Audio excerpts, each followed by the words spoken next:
Hello, everybody. This is Noah and John, and we are from UrbanDigs, and it is Monday, so you're going to get your Brooklyn weekly market update. John, let's get right to it. I'm looking at supply came in at 3,348. Show me that chart. 3,348 is what it was. Noah, that's 2.6% higher than last week. Overall supply in Brooklyn has been drifting up. Yeah.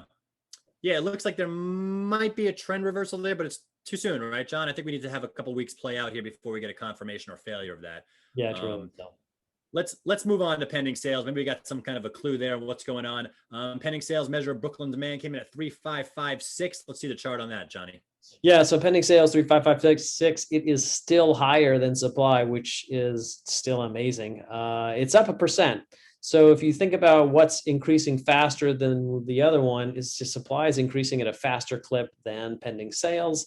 But again, Yeah. pending sales still farther up than supply. So there may be a bit of a trend shift in the works, but again, as you mentioned, it's way too early to tell. Yeah, I mean, pending sales is like a 6 month look on what's going out there. It's everything that's kind of pending in that book. And then you just mentioned that front end, what's coming on. Well, there's a change in that front end. It may take some time to kind of move that Titanic a little bit. So that's what's going on. But John, when I look at that market pulse, and that market pulse takes into account supply plus pending sales, is kind of what equals the formula here for market pulse. It's a ratio, not an addition.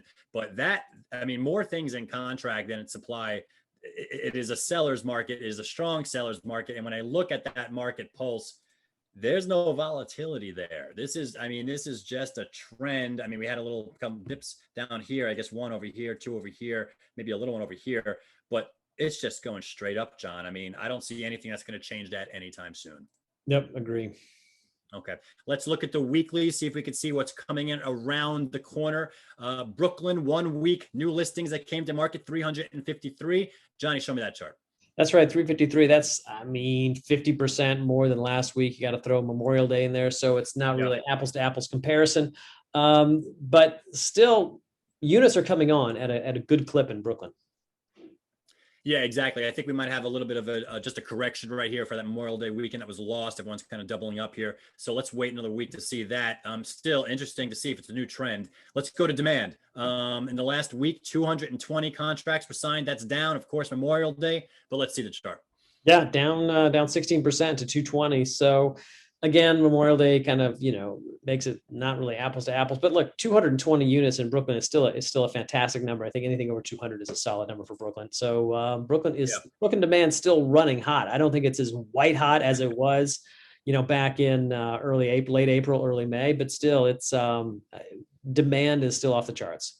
I don't think people understand that we have been running so off the charts hot over the last 3 months that we could fall 30, 40, 50% in terms of deal volume, and we'll just be considered very active, historically speaking. Right. That's how off the charts we are. I guess people now know if they're listening to this. Let's go take a look at the Brooklyn rental market, John. Let's take a look at the Brooklyn rental market. We got three metrics here. All right, let's look at the blue bars first. That is the pace of new listings coming on the market. Then we got the red line. That is the pace of leases being signed. And then we got the yellow line that shows you the last median rental rate and that trend over there. This is a lot of interesting stuff, John. Do your thing, put the pieces together, and what do you see? Well, so I think basically I'm trying to figure out is the rental market in Brooklyn improving, from a price perspective, from I guess the landlord's perspective is how you look at this. And the answer is yes. I mean, if you look at that yellow line, it looks like that's the prices. So it looks like they may have bottomed out really early this year, back January, February. It looks like the bottom, and it looks like they're on an uptrend. At the same time, you look at the number of leases signed, the number of new listings, you've got inventory coming down and you've got demand coming up. Yeah. Yeah, and that's what I see over here. If you add the fundamentals together, all the three measures together, it looks like for the first time in the last few months that those prices are starting to come up. We don't have the sense of concessions. I wish I did, but this is what we got, and it's an interesting take nonetheless. And when we break this down, let's break it down even further just to kind of see whether or not this has legs, like what's driving this. Right. Now we have a chart that's showing you the number of price reductions per month in the rental sector and what those price reductions are yielding in terms of the cut. And what is that trend for the cut? So, John, why don't you interpret this one? Yeah, so I agree. I mean, you can obviously see those really tall columns there. That was the peak of the rental market disaster. And this was not a Brooklyn thing. This was a New York City thing. Yeah.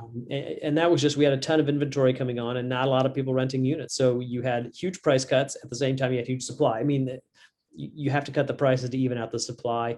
That happened. Right. You can see those low price cuts there. Right. And inventory started coming down as you saw in the previous chart, demand started coming up. So what this chart tells me now is that, if you look at where the number of new listings is and you look at where the price cut is, honestly, Noah, this looks like a better market than it was, frankly, in 2019. And price wise, we're still below 2019. But in terms of, who's got the upper hand, I would certainly say that landlords have a much stronger hand now than they did 6 months ago.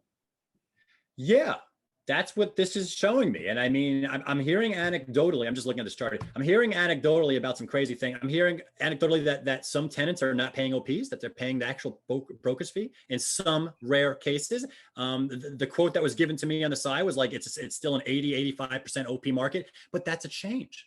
That's different. When I look at the number of price cuts, I mean, landlords are just not reducing their prices anymore. And when I see that discount rate going up here, yeah, that's just confirmation of the fundamentals of what's happening here. And landlords are seeing it and they're acting accordingly.